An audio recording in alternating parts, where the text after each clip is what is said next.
should have played a more proactive role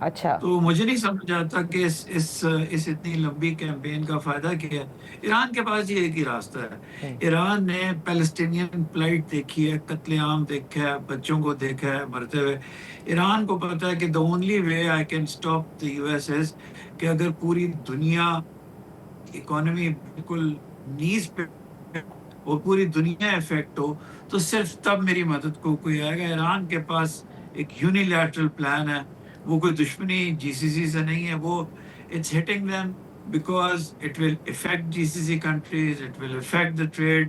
اور اگر یہ ریڈ سی والا راستہ بھی کھول دیا یا بند کر دیا پھر تو کمپاؤنڈ ہو جائے گا. پھر تو دنیا واقعی, اور ان کو اس سے یہی راستہ آتا ہے. بٹ ان کو پتہ ہے کوئی ڈپلومیسی نہیں ہے, کوئی اچھائی نہیں ہے دنیا میں.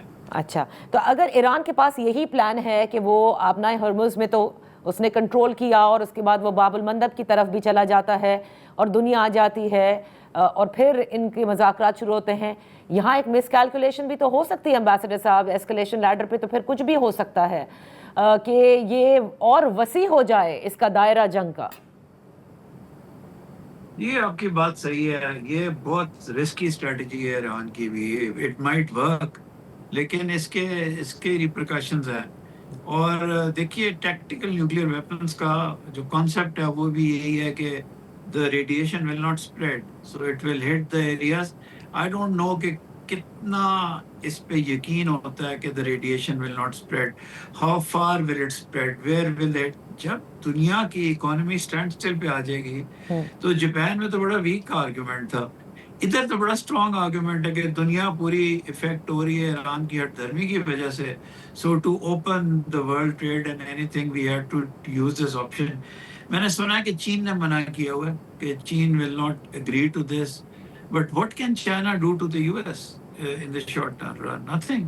So the US will only be stopped جی اگر ان کی اپنے انٹرنل کوئی ڈائنامکس ایسے ہوتے ہیں یا ان پہ کوئی اور ان کا پلان ایسا ہے کہ اتنے دن کے بعد انہوں نے رک جانا ہے. ادروائز یہ تو اسکیلیشن لیڈر پہ بہت تیزی سے چڑھ رہی چیزیں. اچھا, چین کی طرف میں واپس آؤں گی, لیکن امبیسڈر صاحب ہم نے دیکھا کہ پاکستان نے کمال سفارت کاری کی. آپ نے بالکل درست فرمایا کہ the only thing that can work اور could actually work اور could be applicable وہی فریم ورک ہے امن عمل کا جو اس کو ہم میمورینڈم آف انڈرسٹینڈنگ اسلام آباد MOU جو کہلاتا ہے ان دونوں کے درمیان. اور آپ نے کہا کہ امریکہ پر بھی اگر کوئی اس وقت بات کر سکتا ہے تو وہ پاکستان ہے, لیکن پاکستان بیک وقت ایران کے بھی دورے کر رہا تھا جب پچھلی دفعہ ہم نے دیکھا کہ ایسکلیشن تھی یا ناراضگی تھی یا وہ مذاکرات پہ نہیں آ رہے تھے. اس وقت وہ پھرتی کیوں نظر نہیں آ رہی؟ کیا معاملات اس وقت کسی اور جانب ہیں, اسپیشلی آفٹر ہوتیز کو جو ایکٹیو کیا گیا ہے اگینسٹ دا سعودیز؟ اس میں ہوتی سے بھی زیادہ جو لوگ اس میں شامل تھے دے آر ڈیجیکٹڈ. میں پرسنلی جانتا ہوں لوگوں کو, دے آر ڈیجیکٹڈ, پریشان ہیں. وہ سمجھتے تھے کہ انہوں نے بہت میٹیکولسلی ایک چیز بنائی تھی, وہ یہ چاہتے تھے کہ 60 days کی ٹاکس تو ہو جائیں, لیکن جب 60 days کی انیشیل ٹاکس ہی نہیں ہوئی which would have led to something bigger, تو اس لیے وہ ڈیجیکٹڈ ہیں. اور وہ یہ سوچتے ہیں کہ ہم جہاں بھی جائیں گے اس وقت جنگ کے دوران بہت مشکل ہے کہ کوئی ہماری بات مانے گا.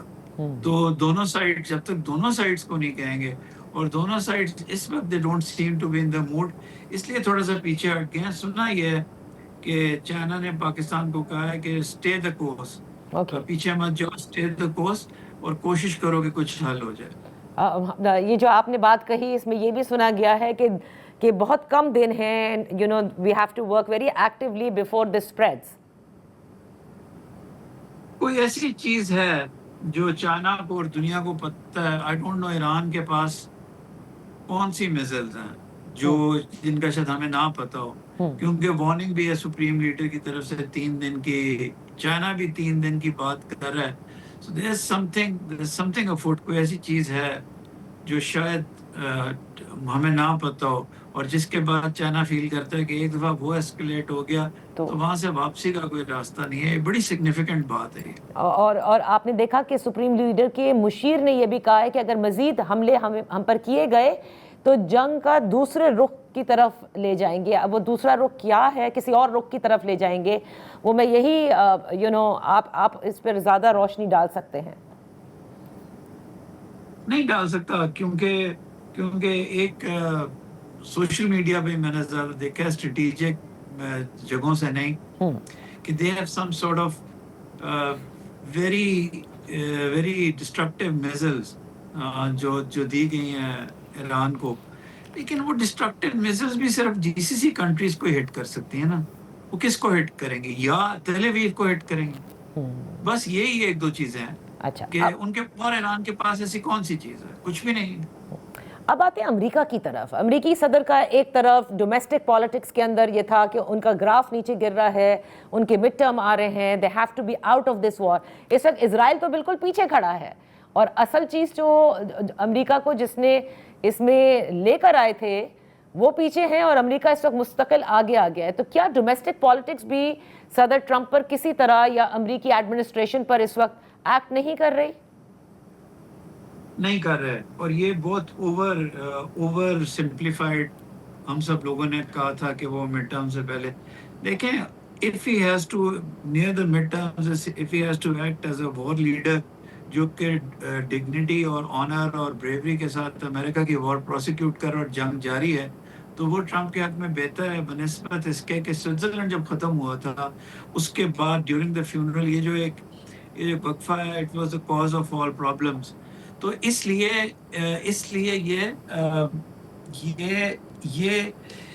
یہ بہت اب جو کمپس ہے وہ چینج ہو گیا ہے امریکہ کا. وہ it wants to be seen as a victor even if the war continues till that time.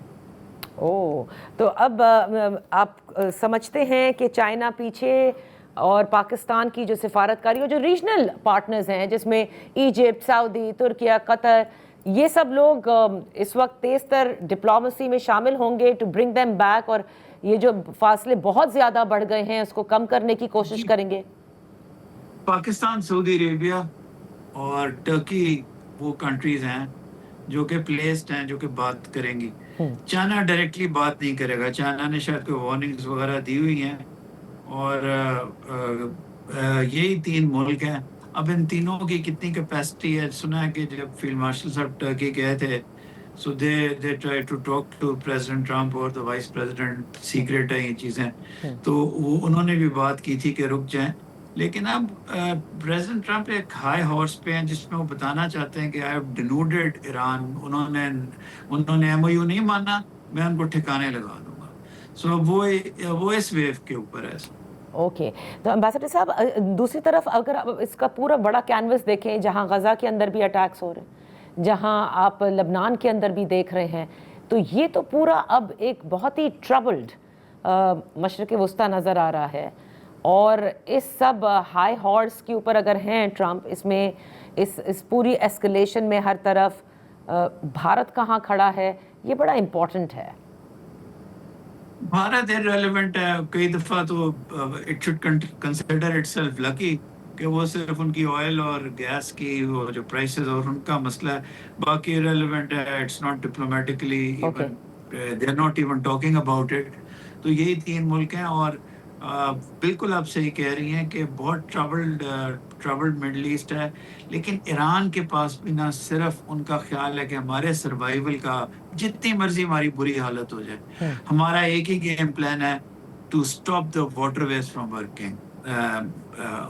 یہ اپنا ہرمز، اور پھر یہ دین دے ول go to Bab el-Mandeb eventually. So they have only to stop the waterways, اور ان کے پاس یعنی امریکہ کے پاس کوآسیو ڈپلومیسی. جی وہ کامیاب ہوں یا نہ ہو، کچھ بھی ہو، they have just one game plan. جس طرح فرسٹ ورلڈ وار میں جرمنی کے پاس ایک شلیفن پلان تھا اور کوئی چیز نہیں تھی، ان کے پاس صرف ایک پلان ہے. رائٹلی سو انہوں نے دیکھا کہ the world conscience has done nothing in Lebanon, it has done nothing in Gaza. As we speak Gaza پہ اٹیکس ہوتے ہیں، فیملیز وائپ آف ہو جاتی ہیں. تو ان کو doesn't have a conscience، اور وہ سمجھتے تھے کہ یہ ایم او یو جو ہے یہ پاکستان کو بیوقوف امریکہ نے بنایا ہے، انہوں نے اٹیک کرنا ہے. اس مائنڈ سیٹ کے ساتھ وہ کام کر رہے ہیں. رائٹ اور رانگ، میرا خیال تھا ان کو 60 ڈیز کو زیادہ چانس دینا چاہیے تھا، لیکن ان کا خیال تھا کہ ہم اپنا ہرمز کو فارملائز نہ ہونے دیں عمان روٹ کی طرف سے. تو this is what the world is right now. بہت بہت شکریہ امبیسڈر عمران علی صاحب for being with us on the show. یہاں ہوا ہے ایک بریک کا، بریک کے بعد واپس حاضر ہوں گے، بات کریں گے آزاد کشمیر میں ہونے والے انتخابات کی. Welcome back. آزاد کشمیر میں انتخابات اب بہت قریب آ چکے ہیں اور اسی حوالے سے انتخابی مہم بھی تیز کر دی گئی ہے، لیکن اسی اثنا میں جو جوائنٹ ایکشن کمیٹی کالعدم ہے اس کے جو معاملات ہیں وہ کیا انتخابات میں حائل ہو سکتے ہیں یا نہیں، اس پر بات کرتے ہیں. ہمارے ساتھ ان فوکس ہیں سید نیر حسین بخاری صاحب، سیکرٹری جنرل ہیں پاکستان پیپلز پارٹی کے، سابق چیئرمین سینٹ اور سینئر لیڈر. بہت شکریہ فار جوائننگ اس. بخاری صاحب، گلگت بلتستان الیکشنز کے بعد اب آپ آزاد کشمیر کے معاملات کو بھی دیکھ رہے ہیں، لیکن اس وقت جو معاملات ہیں جیسے کہ چیئرمین پاکستان پیپلز پارٹی نے کہا کہ ٹروتھ اینڈ ریکنسیلیشن کمیشن بنایا جائے اور انہوں نے حکومت سے یہ کہا ہے، جبکہ ابھی جواب نہیں آیا. اب پاکستان مسلم لیگ نون کے رہنما ہمارے پروگرام میں یہ کہہ چکے ہیں کہ اگر ٹروتھ اینڈ ریکنسیلیشن کمیشن بنایا بھی جاتا ہے تو اس میں سے جو نکلے گا وہ پاکستان پیپلز پارٹی کے جو وزیر اعظم اس وقت آزاد کشمیر میں ہیں فیصل راٹھوڑ صاحب، انہی کے حوالے سے نکلے گا کہ انہوں نے اپنی ذمہ داری پوری نہیں کی، وہ حالات کو مکمل طور پر کنٹرول نہیں کر پائے اور جسے کہتے ہیں نا کہ ٹائملی جو ایکشن لینا تھا وہ کرنے میں انہیں ناکامی ہوئی ہے. شکریہ. گزارش یہ ہے کہ پی ایم ایل این جو کہتی ہے وہ اپنا پہلو بچا نہیں سکیں گے، اس لیے کہ جب last year joint action committee نے اپنے مطالبات رکھے اور ایجوکیشن شروع کیا تو فیڈرل گورنمنٹ کی جانب سے ایک آپ کمیٹی سمجھیں یا ایک پینل سمجھیں وہ کانسٹیٹیوٹ ہوا، جس میں آزاد کشمیر گورنمنٹ کے پرائم منسٹر اور پاکستان سے 2 وفاقی وزراء جو میاں شہباز شریف صاحب کی کیبنٹ کے تھے اور 2 نمائندے پاکستان پیپلز پارٹی کے تھے. انہوں نے نیگوسیشنز کی، ان کے مطالبات دیکھے اور اراؤنڈ 38-39 پوائنٹس تھے جو انہوں نے ڈیمانڈ کی. صحیح. اور میجورٹی آف دا ڈیمانڈ جو تھی وہ پرائمریلی ایک تو ان کو ایشو تھا الیکٹریسٹی کی بلز کا اور اس کی کنزمپشن چارجز کا. سیکنڈلی تھا ایشو، جو میجر ایشو تھا وہ تھا اس کا subsidy on wheat. Right. Thirdly انہوں نے یہ کہا تھا کہ جی نمبر آف جو کیبنٹ ممبرز ہے it should not be beyond 20. تو ان چیزوں پہ تو عمل درآمد ہو گیا تھا. اور ایک موسٹ امپورٹنٹ بات جو پھر انہوں نے کی تھی وہ تھی ریفیوجیز کی سیٹس جو ہیں ان پاکستان. صحیح. یہ ان کو ابالش کیا جائے اور ان کے ریزننگ تھے ابالش کرنے کے. ریزننگ یہ تھے کہ وہ یہ نہیں کہ وہ ڈینائی کرتے تھے کہ ریفیوجیز کوئی رائٹ نہیں ہے، لیکن ریفیوجیز کا جو انتخابات تھے اس پہ براہ راست انفلوئنس ہوتا تھا پنجاب گورنمنٹ کا اور فیڈرل گورنمنٹ کا. پنجاب گورنمنٹ بھی نون کی ہے اور فیڈرل گورنمنٹ بھی نون کی ہے.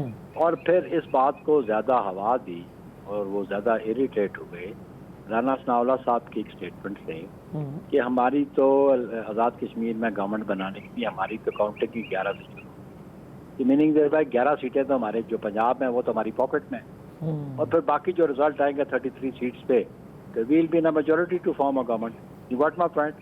That was the irritating thing. اچھا. اور اس پہ انہوں نے کہا کہ کیوں کہ جو آزاد کشمیر کے انتخابات ہیں ان کے ریزلٹس کو ڈائریکٹلی افیکٹ کرتی ہیں یہ جو مہاجرین کی نشستیں ہیں. اچھا. جی ہاں. تو information of government they play an important role. تو دیکھیں جو ادھر 45 میں سے 33 ڈائریکٹ سیٹوں میں سے اگر کوئی بندہ 11 سیٹیں لے لے اور 22 سیٹیں ہار جائے وہاں پہ اور یہاں کی 11 ملا کے تو وہ گورنمنٹ بنا لیتے ہیں. بالکل. وہ ٹرو ریپرزنٹیشن نہیں آتی آزاد کشمیر کے لوگوں کی. تو یہ ان کو گلا تھا اور شاید وہ اس کو اور زیادہ فورسفلی ایجیٹیٹ نہ کرتے کہ رانا صاحب اس قسم کی اسٹیٹمنٹ نہ دیتے. پہلی بات تو یہ. اچھا. سیکنڈلی یہ انہوں نے پھر جب گفت و شنید کی ہمارے ممبرز نے ان سے منت بھی کی، سماجت بھی کی کہ مئی میں انہوں نے پروٹیسٹ کیا. انہوں نے کہا اس کو ویک ڈیلے کر دیں. سیکنڈلی یہ ایگزیکٹو آرڈر سے ابالش نہیں ہوگی. ہم نے ان کو یہ سمجھانے کی کوشش کی کہ یہ لیجسلیٹو ایکٹ جو پارلیمنٹ ہے یا act of the Azad Kashmir assembly ہے وہی اس کے ذریعے ہوں گی، تو اس کے لیے جو آئین میں طریقہ دیا گیا انٹرم کانسٹیٹیوشن میں اس کے مطابق عمل کریں. لیکن وہ بضد تھے اور انہوں نے تشدد کا راستہ اختیار کیا، جس کو چیئرمین نے بھی کنڈیم کیا. چیئرمین بلاول بھٹو زرداری نے اس دن ریڈویال میں بھی تقریر کی. بالکل. انہوں نے کہا گولی اور بندوق سے مسائل حل نہیں ہوتے. پیپلز پارٹی ہمیشہ بلیو کرتی تھی کہ ڈائلاگ کے ذریعے ہم اس کو ریزالو کر لیں، اس لیے کیونکہ انٹرنیشنلی اس قسم کا ایجوٹیشن ہماری جو موقف ہے کشمیر پہ اس کو بڑا متاثر کرتا ہے. صحیح. تو اس لیے میں سمجھتا ہوں کہ اس کو through dialogue truth and reconciliation کی بات ہے، اس میں پیونیٹیو ایکشن نہیں ہوتا. یا آپ نے بھی پڑھا ہوگا اس کو. بالکل. اس پہ فارگیو اینڈ فارگیٹ کی پالیسی ہے. That is the concept of it نا، کہ اس کو ریزالو کرے جس طرح ساؤتھ افریقہ نے اس کو ریزالو کیا. صحیح اس طرح سے. تو لیکن بخاری صاحب جیسے آپ نے کہا نا کہ رانا ثناء اللہ صاحب کی جو سٹیٹمنٹ ہے اس نے ایک طرح سے معاملات کو خراب کیا. جوائنٹ ایکشن کمیٹی جو اب کل عزم ہے، انہی رانا ثناء اللہ صاحب نے گزشتہ روز ہمارے پروگرام میں یہ فرمایا کہ جس وقت چودھری انوار الحق کی گورنمنٹ کو ریموو کیا گیا اس وقت تک جو سیاسی عمومی بصیرت تھی اور لوگوں کی جو کنسنسس تھی وہ یہ تھا کہ فریش مینڈیٹ لیا جائے اور انتخابات کی طرف جایا جائے. لیکن پاکستان پیپلز پارٹی حکومت کرنا چاہتی تھی، اس لیے حکومت کی، لہٰذا اس وقت تو مذاکرات بھی کامیاب ہو چکے تھے. اب جو حالات خراب ہیں وہ نہ ہوتے اگر وہ ہو جاتا، یعنی فریش مینڈیٹ کی طرف جایا جاتا. تو انگلیاں وہ آپ ہی کی طرف اٹھا رہے ہیں کہ Peoples Party has been unable to handle this issue, اور آپ ہی لوگوں کی وجہ سے یہ مزید حالات خراب ہوئے ہیں. درست ہو گئے تھے رانا صاحب. میرا خیال ہے جو ایگزیکٹو آرڈر کے نیچے پرائم منسٹر کو سیک نہیں کیا جا سکتا. یا تو مارشل لا لگاؤ یا مارشل لا کے احکامات ہوں تو پھر تو آپ پرائم منسٹر اور کیبنٹ کو گھر بھیج دیں. انٹرم کانسٹیٹیوشن کہتا ہے کہ آپ پرائم منسٹر کو ریموو کیسے کریں گے. پرائم منسٹر کو ریموول کا طریقہ ووٹ آف نو کانفیڈنس ہے جی.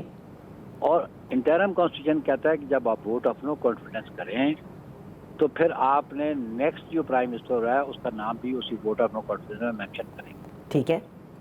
اور پھر then you have to vote for that. اس پہ ہماری کنٹروورسی بھی رہی نون کے ساتھ کہ ان کی جو صوبائی صدر تھا وہ کہنے لگا جی ہم نو کانفیڈنس تو کریں گے لیکن ہم پرائم منسٹر کے کانفیڈنس کو ووٹ نہیں دیں گے. تو میں بھی اس میٹنگ میں میں نے کہا بھائی میرے، آپ نے جب ریزولوشن سائن کیا آپ نے اپنا آئین نہیں پڑھا تھا؟ اس میں لکھا ہوتا ہے کہ جب آپ اس کو ریموو کریں گے ووٹ آف نو کانفیڈنس سے تو کمنگ پرائم منسٹر کا نام بھی اس میں دیں گے and that amounts to vote of confidence. صحیح. تو اس لیے میں سمجھتا ہوں کہ گورنمنٹ میں پرائم منسٹر پاکستان پیپلز پارٹی کا بنا، لیکن آپ کو یہ بھی پتہ ہے کہ جی آزاد کشمیر کی گورنمنٹ فیڈرل گورنمنٹ کے ماتحت ہی کام کرتی ہے. الٹیمیٹ ڈومین تو فیڈرل گورنمنٹ کی ہوتی ہے نا. اگر فیڈرل گورنمنٹ کی ڈومین نہ ہوتی تو پھر رانا صاحب کی جماعت نے اپنے 2 منسٹر کیوں بھیجے؟ پھر اگر فیڈرل گورنمنٹ کی ڈومین نہ ہو تو منسٹر آف کشمیر افیئرز آپ نے کیوں رکھا ہوا؟ صحیح. کشمیر افیئرز کا منسٹر ہے نا. بالکل ہے. وہ نیگوشیشن میں گا تو پھر اس کا مطلب ہے کشمیر افیئرز کے اگر منسٹر کی فیلئر ہے تو it is failure of then Shehbaz Sharif and his cabinet. یہی پھر ریزیوم کریں گے نا آپ. بخاری صاحب یہاں وقت ہوا ہے ایک بریک کا. بریک کے بعد ہم اپنی گفتگو جاری رکھیں گے. Welcome back. بات ہو رہی ہے آزاد کشمیر میں ہونے والے انتخابات کے حوالے سے. ہمارے ساتھ ہیں سید نیر حسین بخاری صاحب، پاکستان پیپلز پارٹی کے سیکرٹری جنرل. اب آپ یہ سمجھتے ہیں کہ آزاد کشمیر کے انتخابات جب ہوں گے اینڈ لیٹس سپوز ہائپوتھیٹکلی کہ پاکستان پیپلز پارٹی کامیاب ہو جاتی ہے، تو اب سوال یہ اٹھے گا بخاری صاحب کہ اب آپ ایسا کیا مختلف کر لیں گے؟ کیونکہ وفاق میں آپ کی حکومت نہیں، جیسے آپ نے کہا کہ اس کا اثر ہوتا ہے. امور کشمیر آپ کا نہیں، وہ پاکستان مسلم لیگ نون کا ہے. What difference can you then bring? اور میں ڈفرنس کی بات اگر کر رہی ہوں تو اسی مسئلے پر جو احتجاج کا باعث بنا ہے اور احتجاج کے پیچھے پھر انتشار کا باعث بنا ہے، یعنی وہ جو 12 نشستیں ہیں. 12 نشستوں پہ دیکھیں جی، پاکستان مسلم لیگ کے جو سابق پرائم منسٹر تھے جب وہ راجہ فاروق حیدر، انہوں نے خود کہا کہ یہ سیٹ تو ابالش کی جائے. تو ہم تو چاہیں گے کہ جو جس ایوان کو اختیار ہے اس ایوان میں یہ بات کی جائے، اور اس ایوان میں جو امینڈمنٹ کا طریقہ ہے انٹرم کانسٹیٹیوشن اس کے مطابق عمل درآمد کیا جائے.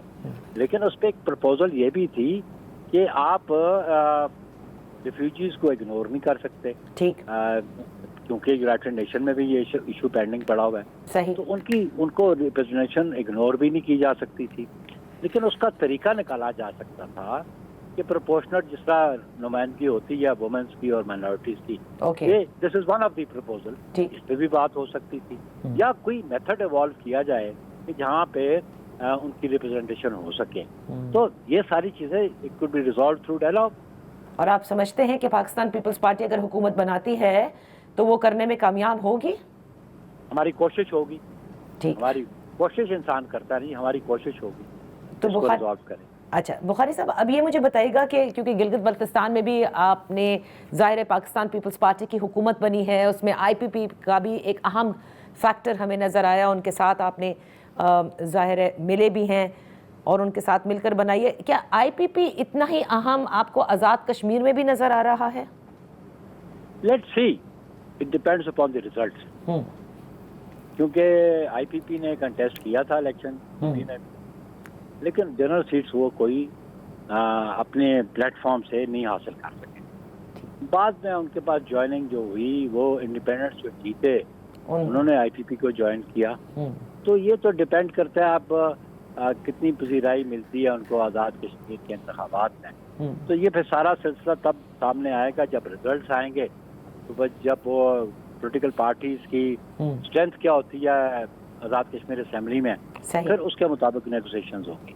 اس کے بعد ہم آپ سے ضرور بات کریں گے. اچھا، لیکن بخاری صاحب جاتے جاتے یہ بتا کے جائیے کہ جلسے میں بلاول بھٹو زرداری صاحب نے ریاست پاکستان کے لیے بھی کہا کہ جب ریاست امریکہ اور ایران کے درمیان مذاکرات کرا سکتی ہے تو میرا کشمیر بند ہے، اس کو کیوں نہیں کھلوایا جا رہا. اور پھر انہوں نے ریکویسٹ کی ریاست سے بھی اور حکومت سے بھی. تو اس پر بھی جو وفاقی حکومت ہے وہ کہتی ہے کشمیر کھلا ہے، تبھی تو بلاول بھٹو زرداری صاحب نے جلسہ کیا، تبھی تو وہاں لوگ پہنچے، تبھی تو وہ براہ راست سب جگہ دکھایا گیا. بند کہیں نہیں ہے، وہ کچھ دنوں کے لیے، کچھ وقت کے لیے انٹرنیٹ کو بند کیا گیا بیکاز فیک جو سوشل میڈیا پہ فیک خبریں جو پھیلائی جا رہی تھیں اس کی روک تھام کے لیے.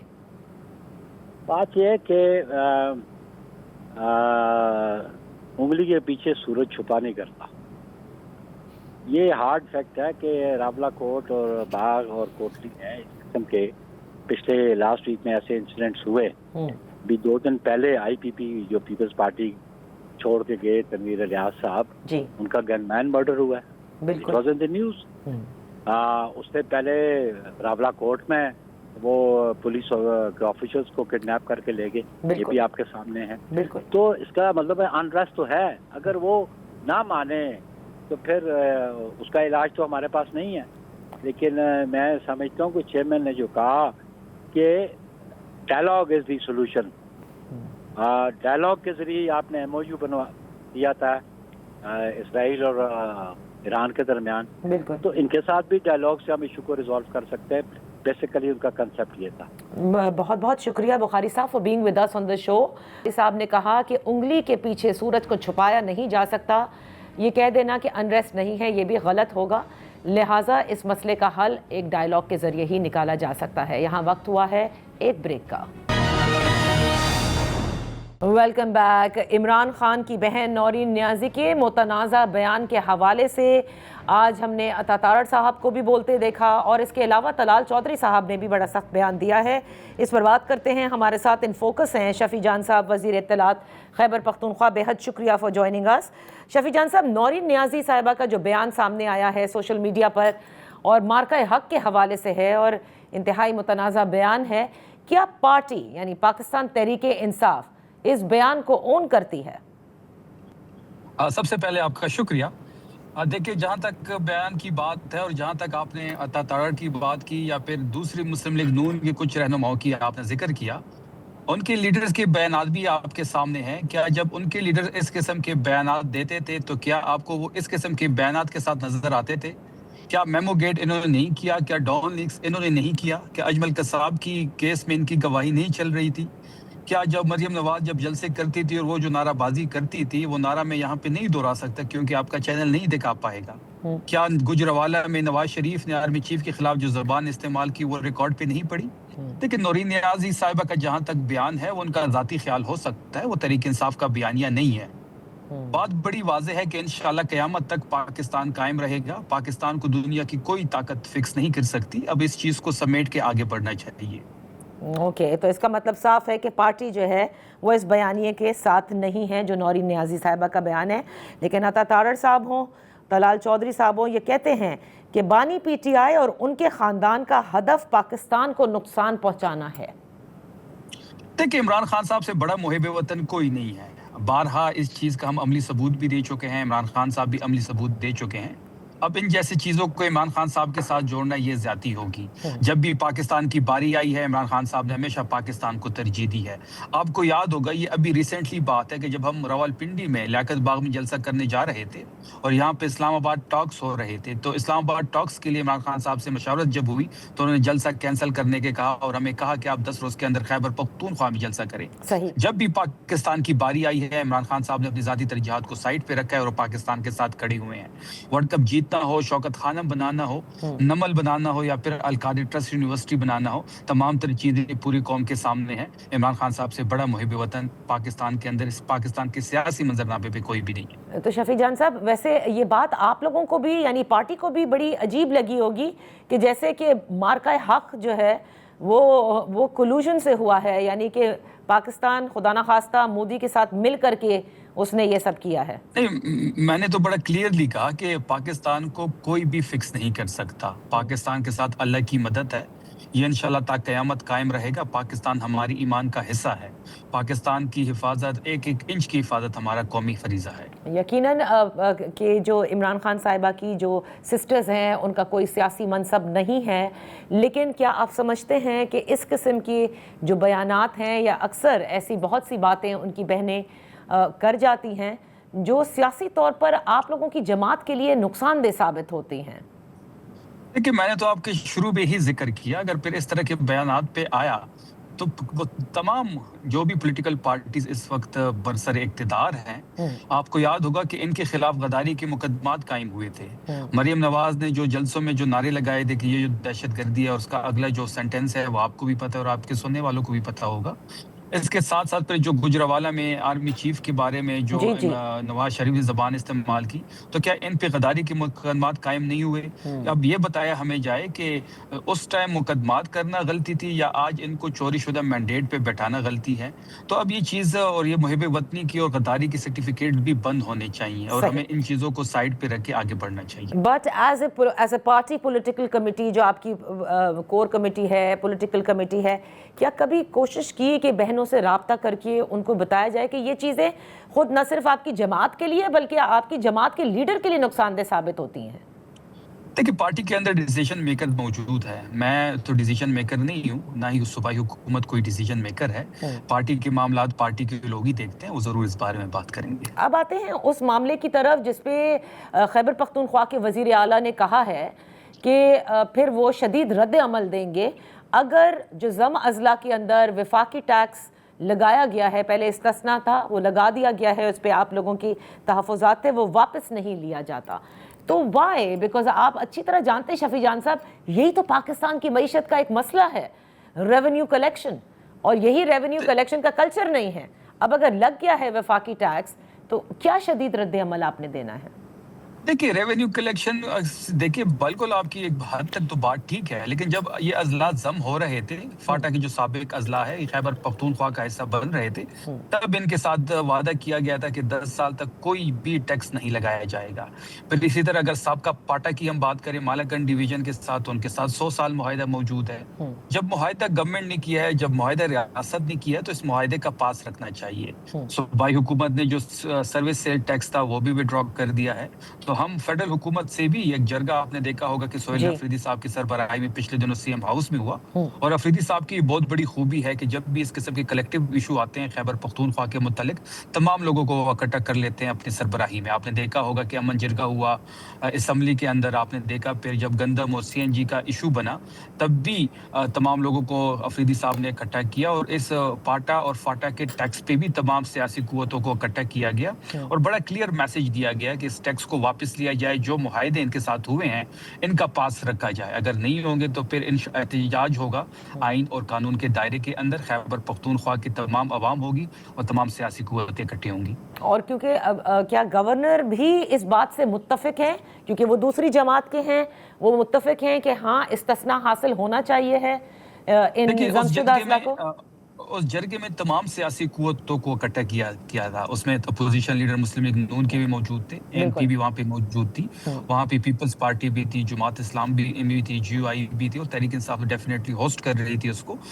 شرپاؤ گروپ جو ہے وہ بھی تھا، این ڈی ایم بھی تھا. اس کے ساتھ ساتھ جتنے بھی یہاں پہ سیاسی اور مذہبی قوتیں ہیں تمام لوگ موجود تھے، اور تمام لوگوں کا ایک ہی بات پہ اتفاق ہے کہ فاٹا اور پاٹا پہ جو ٹیکس لگایا گیا ہے وہ غیر قانونی ہے، غیر آئینی ہے، اور جو معاہدہ ان کے ساتھ ہوا یہ اس کی خلاف ورزی ہے، تو اس کو واپس لیا جائے. تمام سیاسی قوتیں گورنر سمیت اس میں متفق ہیں. کیونکہ پہلے بھی آپ لوگ وزیر اعظم کو خط لکھ چکے ہیں اس حوالے سے، اور اب تو خیر جرگہ کا آپ کہہ رہے ہیں کہ کلیکٹیو ڈیسیشن بھی ہے، پھر شدید رد عمل کا بھی کہا گیا ہے. واٹ کائنڈ آف اے شدید رد عمل آر وی لوکنگ ایٹ؟ دیکھیں اس وقت آپ دیکھ رہے ہوں گے کہ مالاکنڈ ڈویژن میں لوگ سڑکوں پہ ہیں، اس تاجر برادری ہماری سڑکوں پہ ہیں، جو یہاں پہ چیمبر آف کامرس کے ہمارے جو لوگ ہیں وہ سڑکوں پہ ہیں، عام عوام اس وقت سڑکوں پہ بیٹھی ہوئی ہے. کئی مظاہرے آپ نے دیکھے ہوں گے، اور مظاہروں میں ایک ہی مطالبہ کیا جا رہا ہے کہ جو فیڈرل حکومت نے جو ٹیکس لگایا ہے اس کو واپس کیا جائے، جو معاہدہ ان کے ساتھ ہوا تھا اس کا پاس رکھا جائے. اوکے تو شفیع جان صاحب دوسری بات امن کی کرتے ہیں، جیسے آپ نے امن جرگے کا بھی ذکر کیا. خیبر پختونخوا کے جو گورنر ہیں فیصل کریم کنڈی صاحب، وہ یہ کہتے ہیں کہ کے پی میں بھی بلوچستان کی طرز پر جو آج کل وہاں آپریشن شابان چل رہا ہے فتنہ الخوارج کے خلاف، اسی قسم کا خیبر پختونخوا میں بھی ہونا چاہیے. کیا آپ کی صوبائی حکومت بھی یہ سمجھتی ہے؟ دیکھیے صوبائی حکومت کسی ملٹری آپریشن کو سپورٹ نہیں کرے گی. ملٹری آپریشن ان چیزوں کا حل نہیں ہے. 20 سال سے یہاں پہ ملٹری آپریشن ہو رہا ہے. اگر ملٹری آپریشن ان چیزوں کا حل ہوتا تو یہاں پہ دہشت گردی بھی نہ ہوتی، یہاں پہ دہشت گرد بھی نہ ہوتے. دیکھیے خیبر پختونخوا کی ڈائنامکس بلوچستان سے چینج ہے. بلوچستان کے متعلق اگر آپ بات کریں تو وہاں پہ تو تمام لوگ ایک پیج پہ ہے. صوبائی حکومت پیپلز پارٹی کی ہے، فیڈرل میں نون لیگ بیٹھی ہوئی ہے، اور ریاستی ادارے بھی ان کے ساتھ ایک پیج پہ ہے. تو وہاں پہ 80% بلوچستان کیوں نو گو ایریا بنا ہوا ہے؟ یہ کس کی ناکامی ہے؟ یہ ناکامی کا اعتراف کون کرے گا؟ کیا صوبائی حکومت استعفیٰ دے گی؟ کیا فیڈرل حکومت یہ ناکامی اپنے کھاتے میں ڈالے گی، یا پھر ریاستی ادارے وہاں پہ امن لانے میں ناکام ہو چکے ہیں؟ یہ بہت بڑا ایک سوال ہے. خیبر پختونخوا کے متعلق جب بھی بات ہوتی ہے تو یہ کہتے ہیں کہ صوبائی حکومت ہمارے ساتھ ایک پیج پہ نہیں ہے. بالکل صوبائی حکومت جو ہے ملٹری آپریشن کو سپورٹ نہیں کرے گی. ہم چاہتے ہیں کہ ہم مذاکرات سے چیزیں حل ہو سکتی ہیں. ماضی بھی ہم نے مذاکرات میں بڑی کامیابیاں حاصل کی ہیں. مذاکرات ہی واحد حل ہے. مذاکرات تو کئی بار ہو بھی چکے ہیں، اب پچھلے سی ایم بھی کر چکے ہیں، امن جرگے بھی ہو چکے ہیں. کیا نتیجہ نکلا؟ وہی قتل و غارت. تو ملٹری آپریشن بھی تو 20-22 سال سے چل رہا ہے. پھر وہاں پہ جو ریزلٹس آ رہے ہیں وہ بھی تو سود مند نہیں ہیں. دیکھیں جہاں تک مذاکرات کی آپ نے بات کی، ہمیشہ فیڈرل حکومت نے اس کا پاس نہیں رکھا. جو بھی معاہدہ ہوتا ہے یہ ان کی خلاف ورزی کرتے ہیں، چاہے آئی ڈی پیز کو کھلے آسمان کے تلے نیچے چھوڑنا، یا پھر خیبر میں جس طریقے سے ہمارے اوپر آپریشن امپوز کیا گیا. جب تک خیبر پختونخوا کی حکومت کو ایز اے اسٹیک ہولڈر آپ آن بورڈ نہیں لیں گے، جب تک ہمارے لوکل قبائلی امیدین کو آن بورڈ نہیں لیں گے، آپ کبھی بھی سود مند رزلٹ حاصل نہیں کر سکتے. اکراس دا بورڈ سب کو بیٹھانا چاہیے، صوبائی حکومت کی نمائندگی ہونی چاہیے، ہماری قبائلی مشران ہونا چاہیے، اس پالیسی کا حصہ ہونا چاہیے، تب چیزیں بہتر ہو سکتی ہیں. انہوں نے کئی دفعہ آپ کو دعوت بھی دی، لیکن اس وقت ملاقات کا آڑے آ جاتی ہے کہ ملاقات کرائیں تو ہی ہم حصہ لیں گے. یہ بھی چیزیں آن ریکارڈ ہیں نا شفیع جان صاحب؟ دیکھیں ملاقات کی جہاں تک بات ہے، مجھے نہیں لگتا کہ فیڈرل حکومت کے اختیار میں ہے وہ لیڈر آف اپوزیشن کے ساتھ بیٹھے یا پھر تحریک انصاف سے کوئی ملاقات کرے. آپ نے بارہا دیکھا ہوگا کہ شہباز شریف مذاکرات کی بات کرتے ہیں، دعوت بھی دیتے ہیں، لیکن وہ لیڈر آف اپوزیشن سے مل نہیں سکتے کیونکہ ان کو حامی نہیں بری جا رہی مقتدر سے. پھر اسی طرح آپ نے دیکھا ہوگا کہ قومی اسمبلی کے اسپیکر بھی بارہا اپنے آفس کا استعمال کا کہتے ہیں کہ آپ ہمارے آفس میں بیٹھے ہیں، مذاکرات کے ٹیبل پہ بات چیت کریں. لیکن جب لیڈر آف اپوزیشن کی بات آئی تو اس اسپیکر نے 5 مہینے نوٹیفیکیشن روکا ہوا تھا. اس لیے روکا ہوا تھا کہ مقتدرہ سے حامی نہیں بھری جا رہی تھی. پھر جب سہیل آفریدی صاحب نے اسٹریٹ موومنٹ چلائی, جب پریشر بڑھا تو نوٹیفیکیشن ہو گیا. تو ان کے اختیار میں نہیں ہے چیزیں. ہم نے جب بھی ان سے بات کی ہے, گوہر صاحب مذاکرات کو 3 دفعہ آگے لے کے بڑھے لیکن ڈیڈ لاک کا شکار ہوئے. ڈیڈ لاک کا شکار اس لیے ہوتے ہیں کہ موجودہ جو حکومت ہے ان کے پاس اختیار نہیں ہے. ہم نے جب بھی ان سے بات کی ہے یہ کہتے ہیں کہ ہم ان سے کنسلٹیشن کریں گے, ہم ان سے پوچھیں گے, ہم آپ کو رپلائی بیک کریں گے. اس کے بعد یہ ڈیڈ لاک کا شکار ہو جاتی ہیں. بہت بہت شکریہ شفیع جان صاحب for being with us on the شو. اسی کے ساتھ کا وقت ختم ہوتا ہے. اجازت دیجیے, اللہ حافظ.